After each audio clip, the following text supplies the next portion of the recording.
Welcome back to another Stampede Blue Colts cast, ladies and gentlemen. I'm your host, Matt Danley. Thank you guys for coming back. We are in the middle of our basically a preview series where we're looking at each position, breaking it down, seeing what the Colts have for the 2018 season. We've made it through a couple of the offensive positions. We finished up some of the with the safety and so on. We did that just on the podcast, though we did not do that here on the YouTube channel. So go to the podcast if you guys want to check those out. I had a couple to make in a row. Didn't want to throw the video on necessarily with as much as we had going into it. So make sure you guys are going to check those out as well. Tonight, we are in the offense and talking about two positions tonight. We're going to talk about two because there's just not enough people to talk about for one episode. I'm not really in the mood to do 10-minute episodes, give you guys at least 20 minutes of solid content as we go through these position by position series. So we're doing the running backs and the tight ends tonight. And we're going to kind of dig through these guys because these are two completely different positions for the Colts. I mean, and obviously they're different positions. I mean, they're different. The positions each have different makeup. Like there's so much youth in the backfield for the Colts. At the tight end position, the Colts have some reasonable experience there with some veteran guys, with some proven veteran guys as well. So, I mean, these are two different positions for the Colts, but both can be equally, massive for the Colts this year going forward in Frank Reich's system. So we're going to start off kicking it with the running backs, and we're going to hit Jordan Wilkins. This is my guy, I think, this year, guys. He's just one that just watching his tape just makes you think you can't stand. And I've described him as annoyingly patient. And the reason I do that is because you'll see him sometimes kind of just hang behind that line. And he's always trying to let that line's blocks develop and come to fruition. And sometimes, he's going to be one of those guys, I guess, that has probably several stops behind the line of scrimmage just because he's waiting for everything to develop. If it doesn't develop, he's going to have some of those runs. But he's also going to make 8 to 10 yards, I think, out of runs that would typically only give him a couple yards if he wasn't quite as patient. He is somebody that I'm really interested to watch during camp. I've been saying this for a few weeks now, at least. I think that he's one of the guys in this backfield here that through his patience and his vision could really benefit from this new offensive scheme, the way that the Colts are going to attack the run, the way they're going to block for it. I mean, I think this is going to be right up this guy's alley. Patience is the key. Vision is also another key. There's some other running backs in this class or in this group that could really benefit similarly from this, but do they have the patience and the vision to really kind of put both together? Now, does Jordan Wilkins have that patience and that vision in the NFL? That's kind of remained to be seen. But, last year he nearly doubled his attempts in 2017 at Ole Miss from his previous 2 years combined. Went over 1,000 yards, 6.5 yards a carry, 9 scores. And he was catching out of the backfield, 26 balls out of the backfield. That's pretty good, I think. I mean, college tends to toss it around a little bit more now, but their running game, like I said, still getting over 1,000 yards and a real contributor in the passing game. Not monstrous numbers, but for a running back, 9.5 yards per catch is pretty good. I think that we could definitely take that as the Colts, running back in their ability to catch the ball in the backfield. So Jordan Wilkins is one of these rookies that really excites me this year. I'm excited to actually kind of see him get into the groove of everything and see what he can really do. He's a big dude.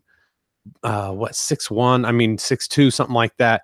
He is a big guy. What do they got him listed as? Jordan Wilkins, 6'1", 216. So he's just not, he's more of a finesse runner though. He's not that big power guy like Turbin, whereas he's just kind of a finesse. He's always he just really lets everything develop in front of you. You're just going to have to wait and see because or go watch some of his college tape and you'll see what I mean.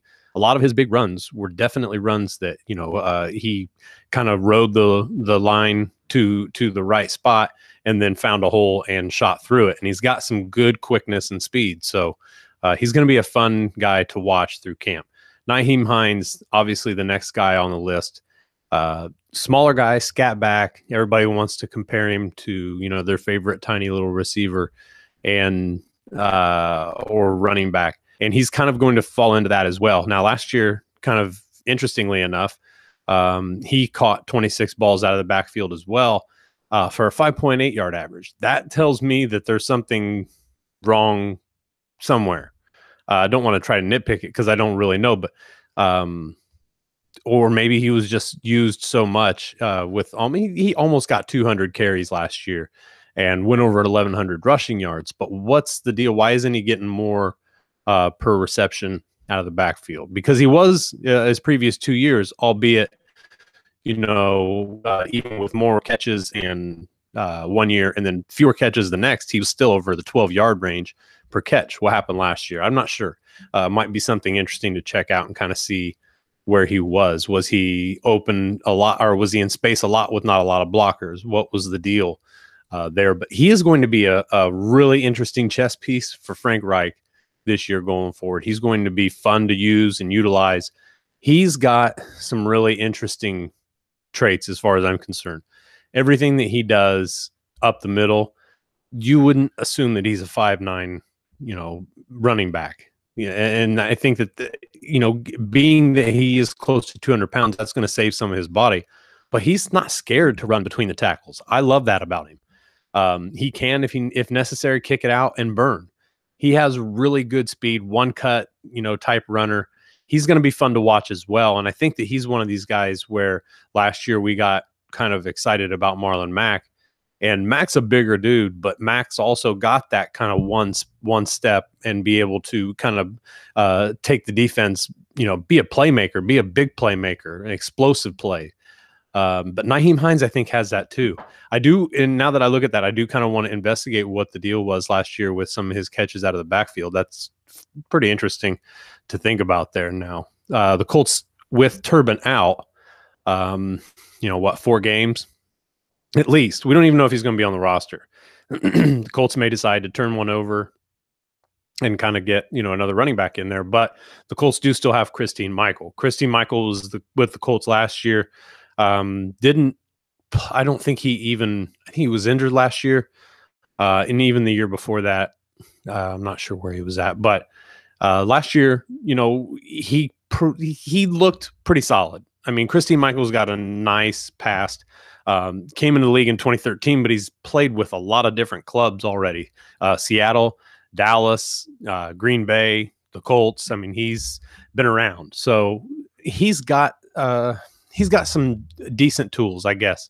And he's more of a power type guy, kind of like Turbin, built wise, right around 5'10", well over 215, I'm sure. I think closer to 225. But he's a big kind of a guy too. Maybe he finds a role early in the season for the Colts with Turbin gone for 4 weeks. That's going to be interesting to see. I'd be interested, not nearly as much, but to see where he is kind of pushed in at. I think that if the Colts start using him as their third down guy in camp, that could be a prelude to what we're going to see in preseason and possibly in the regular season as well. But Christine Michael, kind of a career 4.3 yards per carry guy.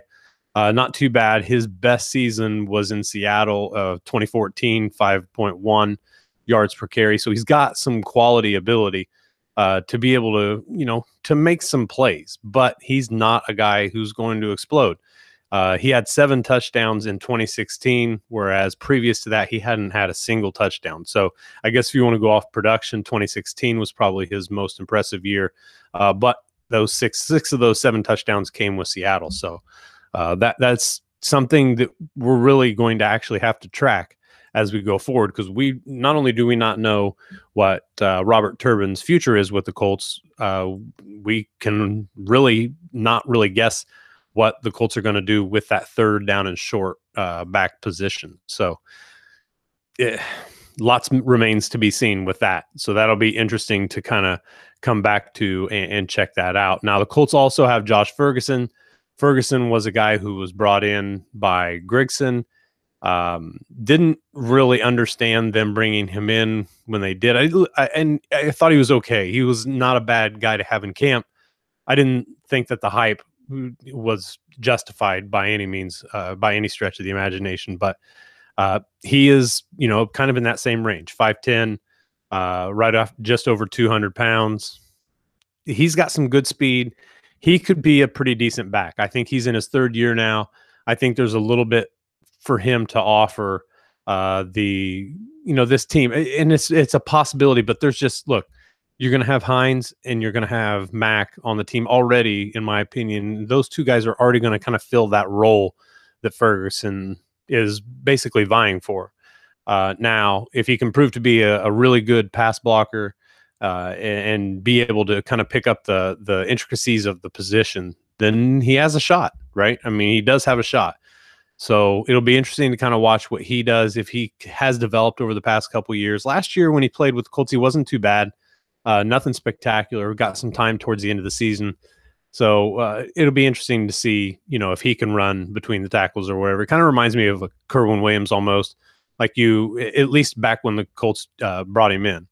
You thought that he was going to give you something. He just didn't have enough power, wasn't skilled enough between the tackles, and didn't seem to really make the right decisions when it came to bouncing outside, trying to pick up some yardage outside of the hash mark. So this is, Josh Ferguson's going to be one of those guys that could be a foregone release, at some point. But he also has a shot. He's also got a chance. But him trying to jump into that role with a couple guys on the team already really well fit for that doesn't seem to be very likely. So, again, like I said, Robert Turbin, we don't know what we're going to get from him. But ultimately, that breaks down everybody except Marlon Mack. Now, Marlon Mack is coming in here with 93 carries last year, caught 21 passes. What are the Colts going to do with him? He's coming back completely healthy. That's great. He has the possibility with his build and his skill set and his athletic ability to be a 3-down back. If he can, he's got to learn how to pass protect, though. He's got to be able to take on those linebackers and to be able to make them work. Now, he's 6 foot or so, 210 as well. And I think that Marlon Mack really has he's got such a good opportunity here to just explode and to not only hold down that premier back status among the team, but he's got a real chance to make a name for himself this year in, his first year out from the shade from Frank Gore, being in the shadow of him. I think that just 1 year with that veteran leadership was good for him. But now, Christine Michael's your guy. Robert Turbin's your guy. Only through camp. Once the season starts, he can't be around the field at all. He can't be around the team facility or anything once that suspension starts. So he's going to have to take any and all tidbits from some of these veteran guys that are still on the roster and round out his game. He's got to be much better than he was last year. And, given his injuries and given his big play ability, that he's healthy now, that's amazing stuff. So that's everything that we're looking for. So we're going to come back and hit on the tight ends here in just a moment. We're going to hit some news too that just kind of broke in the past hour or so. And I wouldn't say it broke, but it was put out there on Twitter as well. And you may have already seen it by now, but here in just a moment, we'll come back and we'll talk about that.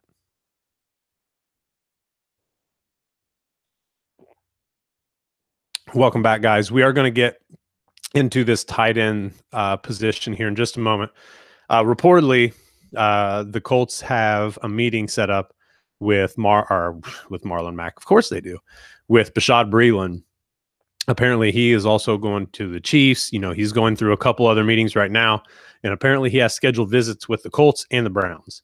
That's being reported right now, so that's kind of exciting. Makes you feel like that the Colts are trying to better themselves as they get into camp. Bashaud Breeland is apparently 100% healthy. That goes a long way, especially if you're a playmaker. So we'll see. The Colts obviously feel that he somehow would fit into this scheme. Otherwise, they wouldn't be bringing him back into for a second interview. So this, if you like the Bashaud Breeland thoughts, cross your fingers. If you don't, then, maybe cross your fingers too if you aren't a big fan of him. But so let's get into the tight ends, folks. This is, like I said, a much different position. Very little leadership, very little available leadership, really, with the running backs. But here you've got Eric Ebron, you've got Jack Doyle, and you've got a guy last year who was a rookie who came in and got a lot of playing time. So this in Daryl Daniels. It's kind of an interesting group, fellas and ladies.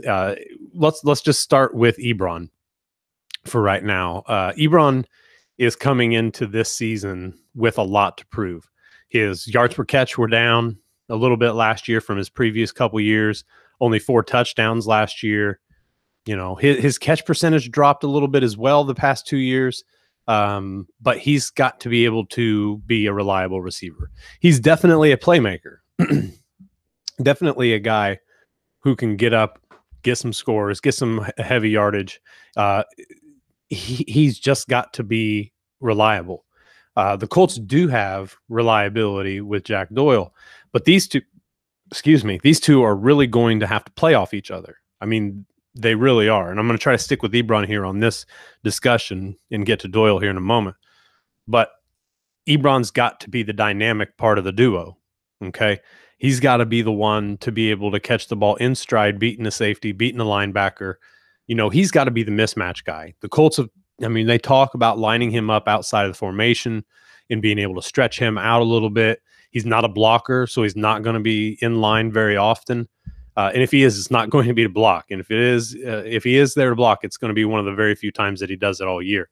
It's just not in his repertoire. It's just not, his success rate is not going to be high if he's the one blocking for the Colts next to a tackle. So Ebron's got to be that specialist almost to be a reliable possession receiver. He's got to be able to be a guy who can run those routes up the middle. He's got to be able to break them off. And that's one of the things that hopefully he takes from working with Jack Doyle, is that Jack is such a precise route runner, probably because he doesn't have quite the speed. But Ebron's got to incorporate some of that into his game as well. He is a good route runner, but he could be a much better route runner. And that is going to do nothing but help him going forward. Like I said, his knock is constantly that he drops too many balls. He's got to be a guy that's not part of the equation for him this year.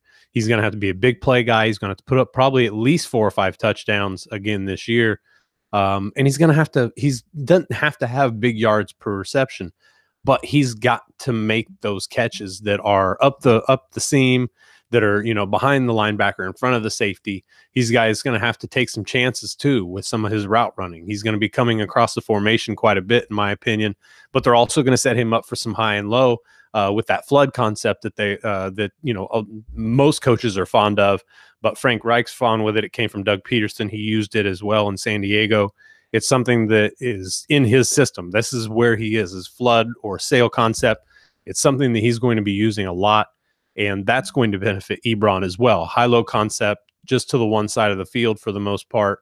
And they can work a lot of different kinds of plays in there too. So it's exciting to think about all the things that they're going to do to exploit some of the defense's, liabilities, especially with a guy who can run and has the length that Ebron does. So he's exciting this year. I really want to see him succeed. I don't want him to be a guy, if he'd catch the ball, he'd be pretty good. I don't even want to think about that this year. And I know obviously everything doesn't go our way, but that's got to be part of his game. He's got to be completely focused on catching the ball first and being a reliable receiver. Like I said, a possession guy, a guy who can come across the formation, be able to catch the ball, get a yard or two, but get that 6 yards on first down, man. Get that 7 yards on first down, and then be able to catch those third and short passes across the middle. Be reliable to be able to get smacked by a linebacker and hang on to the ball for a short gain to keep the chains moving. So I'm excited to see what Ebron can do for this roster. And like I said, now to move on with Jack Doyle, how do he and Ebron, how do they work off each other? What's their chemistry? Jack's going to be a guy who's going to play a little more in line. He's going to be in the backfield occasionally as an H-back. He's still going to be used somewhat similarly to the way he was last year and even the year previous. Now, with Ebron and kind of with a more dynamic tight end group outside of him, last year he was the guy. The Colts just Brissett just fed him all the time. He has to be that security blanket, but he also has to be able to catch the passes upfield. He's not going to get those very often, and those are going to be kind of blown plays where he leaks out. But Doyle's going to get his 4 or 5 touchdowns again.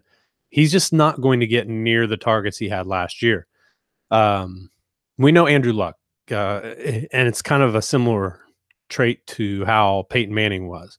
If Manning had a guy miss a pass, he'd go right back to the well and give him that confidence back. That's kind of how Andrew Luck is, and he's going to have to do that with Eric Ebron at least a couple times this year, I think, to be able to give him the go-ahead and say, look, I trust you. We're doing this. And then you've got Doyle when it all breaks down, or when you get him in a mismatch, or you get him running, up the seam in a crazy route because of his excellent footwork, in my opinion, and within his route.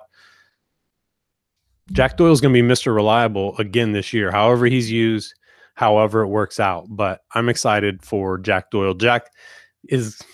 How are they going to, there's going to be a lot of 2 tight end sets. How are they going to kind of play that? Is there, do they prefer to be more dynamic when they've only got 1 tight end in using Ebron, or do they prefer to kind of use the bigger offense with Doyle in there more often? I don't know. It's going to be something to watch. Frank Reich's got a lot of toys, so to speak, and a lot of different guys he can plug in different positions. So when you add in the running back position and then add them to the wide receiver position, all these positions kind of mesh, a little bit. And we'll get to the wide receivers tomorrow. That'll be our final group for the offense. Now, we're just not going to break down the quarterbacks. Sorry, guys. I could do that in about 30 seconds. And I could do all these, quite honestly, in about 30 seconds. But my guess is that you guys are looking for a little more in-depth on what these guys bring to the team and kind of how this year is going to shape out. I'm very excited for Doyle. I'm very excited for Ebron. I'm excited to see them two work off of each other. One of the more intriguing things that I've already spoken about is, what does Frank Reich prefer when he's not going with a 2 tight end set? That's interesting to me. We'll have to see that. I'm interested to see what that turns out to be in camp. What are kind of the usages there with the personnel, whether it be 12 personnel or 11, who's in when it's 11. That's kind of what gets me. So look at the next guy. Excuse me. Eric Swoop came in a couple years, didn't do much of anything on the team, played in all 16 games in 2016, only caught 15 passes, less than 300 yards, had a touchdown, but he was emerging. That's what that 2017 being out for him sucks so much. He was really emerging as kind of a complete guy. And when I say that, I mean he bulked up to become a better blocker. He was working on his technique. He was becoming a better route runner, a little more dynamic, because he's got some of that speed, some of that Ebron in him. He really, truly does. So it'll be fun to see kind of, between those two guys. I think that Ebron's going to typically get the majority of those, but if Eric Swoop is a guy who can make this roster, what is he going to bring? Is he going to battle legitimately for snaps with Ebron? We don't really have much information on Swoop anymore, it seems. It's almost like it dissipated. Last year, he was gone. Like I said, with 2016, we didn't see much as far as in the way of making plays from him. But like I said, he was really starting to kind of amp up. Caught 15 of the 22 passes came his way. He's a really interesting guy for camp. I think he's on the bubble this year. He's a guy that they've groomed up. He's not a Ballard guy, though. Does that matter? I really don't think so, because he's still young. He's only going to be, what is he, 24? Just 26. He's 26 now and early 26. So I just kind of feel that Ballard wants to see what else this guy's got in the tank. And I think that Swoop can make it really interesting. I mean, like I said, what do Frank Reich and the rest of the offensive staff, what do they prefer? Are they preferring more dynamic, more speed from the tight end position, more of the ability to block? Because there's going to be some meshing of the abilities here, because you've got these guys like Swoop and Ebron, who are kind of very similar as far as I'm concerned in their style. Then you got a guy like Doyle, who's Mr. Reliable, can block, not a great blocker, but a good blocker, and can also run the hell out of some routes and catch the ball, and is very reliable. And you've got a guy like Daryl Daniels from last year, a little lighter than the other guys, played in 12 games last year, guys. Only caught 3 passes all season, but he was there blocking quite a bit. He was used in the backfield a few times as well. He's not a guy who's going to supplant Jack Doyle for snaps, but do they want, maybe 2 and 2? Because the Colts still have other options on this. 2 guys that can block, 2 guys that are more dynamic, 3 dynamic guys, maybe a guy who thinks that he can be both, but maybe not be both. And I kind of think that's what Daryl Daniels is. He's young. I think that Ballard liked him. He brought what he needed to bring. I just don't necessarily see him as being the guy. I just don't. I just don't see Daryl Daniels making this team if Eric Swoop is good to go, and if he hasn't really taken a step back.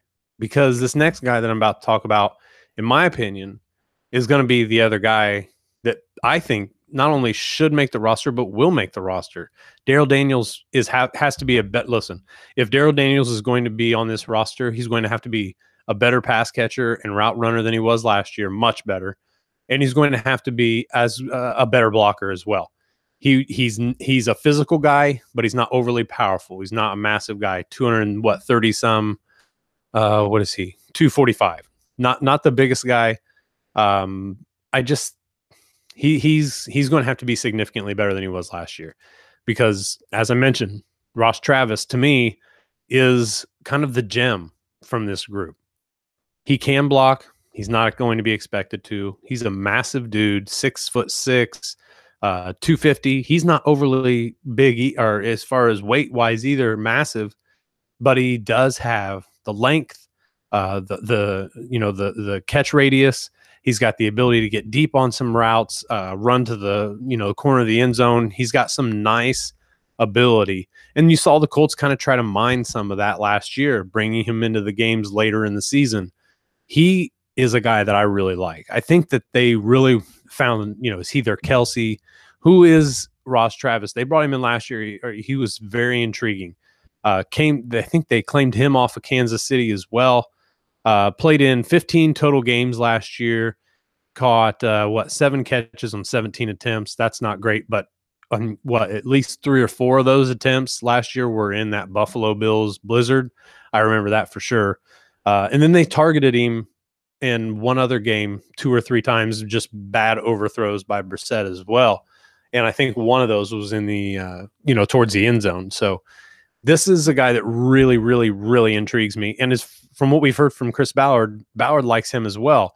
So I'm anxious to see kind of what he brings. Can he be the guy who can come into any situation, be a guy that they can put out in the slot, be a guy that they can run in line with their heavier sets maybe, and become that second tight end to Jack Doyle?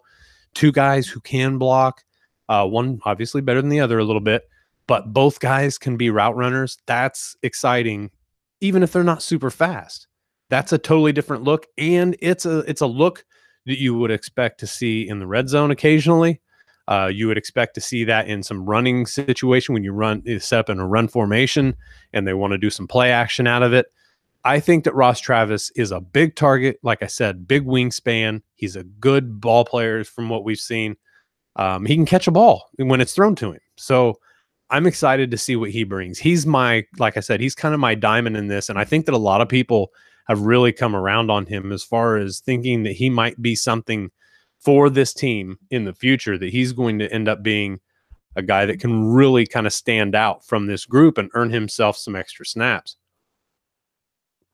But is he a guy who's going to get enough snaps to where they want to put him into this offense? And by putting him into this offense, I mean putting him on the 53-man roster. I think they do, because I just see him as being not the true definition of a Swiss Army knife, but a guy that can do just about everything that they want to do, no matter who's in. Whether he could do Doyle's job to an extent, he could do, Eric Ebron or Swoop's job. I think he offers a lot. He's a guy that they could sit outside, draw some linebacker coverage out there as well. And you said that. I mean, there's a lot of possibilities here, and I think ultimately at this position, pending somebody either just sucking it bad at training camp or somebody really, really shining out, I think that this is going to mostly come down to preference for Sirianni and for Frank Reich, what they want at the position, because there's like that borderline there. And I think you've got Daniels and Travis sitting on it right now. And the Colts have Mo Alley-Cox too. But look, what do you want me to tell you about Mo Alley-Cox? He hasn't played yet. I've never seen him play football. So I don't know. I can tell you he's 6'5", 267, big boy. Last year, the only time I saw him, I think, was in a walking boot. And maybe that was a year before. I think it was last year. There's nothing to talk about with Mo Alley-Cox right now. He's on the roster. We'll see if he stays on the roster. I don't know how much the Colts will want to invest in him as a practice squad guy either. He's never taken a snap. I mean, it all depends. They've seen him play, I would presume. So it'll depends what they've seen, because nobody else has really seen anything at all. So 2 positions tonight that the Colts are going to be very intriguing at for completely different reasons. A group with some veteran leadership, a group with a lot of possibilities, and kind of a fourth, fifth spot that's really going to have a nice, fun battle in training camp here. And then you've got the running back position where you see some likenesses from some of these guys, some ability from these guys. And there's 3 with Mac Hines and Wilkins, and we shouldn't put these rookies on the roster already. But Wilkins to me is super intriguing, more intriguing than Hines for me, because I see that he can do everything, but he's not that speed guy. That's what Mac's in there for. If Hines can come in and be effective, great. If not, then he's just another scat back who couldn't, really make it in the NFL. And I don't think that that's Hines. So let's be clear about that. But there's a lot of different possibilities that could come out of that running back group. Conventional wisdom kind of gives us what we talked about earlier, though. So fun groups to watch. We're going to, like I said, we did the offensive line yesterday, not on the YouTube channel. Finished up the defense, I think, with the safeties and cornerbacks, did those all in one day, also not on the YouTube channel. So make sure you guys are getting over to the Stampede Blue Colts cast. You get it on iTunes or Apple Podcasts, or wherever you want. The show, its home is Blog Talk Radio. So if you guys need the links to those, catch up on my Twitter profile and look for it in there as well. So that's about all we got. Like I said, we had a little bit of news. So Colts are going to be visiting. Breland is going to be visiting with the Colts. So that's exciting. We'll find out what comes of that probably in the next 48, 72 hours, something like that. Kind of figure out if the Colts are going to add what would be considered a premier corner, I suppose, for what the Colts have. Not necessarily premier in the league, so I'm not sure why I said that, but definitely a very good corner. We'll put it that way. The Colts could use it. So, guys, thank you guys all for joining me, guys and gals. Hope that you guys enjoyed the show. Hope that you guys are continuing to rate and review the show. Hope that you guys like what you're seeing with it. And if not, leave me a review. Let me know what you guys dislike, what you like about the show. Help me out, and let's do some stuff like that. That'll help out both the podcast and will help me see it and be able to get some things done. So we've got a big week ahead of us. Got camp starting out on Thursday. I'll give you what I can find on Thursday. But Friday I'll be at camp. So we should have some video shoots there live, at least at a minimum, some audio going up. So lots of things to look forward to, guys. Lots of football ahead. We have finally made it through the off season. Training camp starts Thursday. Get excited. Colts football is back. Andrew Luck is back. We've got one more position to do. We've got to do the wide receivers. We're going to do that tomorrow. and then we're going to just get down to business and go crazy. So thank you guys all for joining me. We'll talk to you next time right here on the Colts Cast.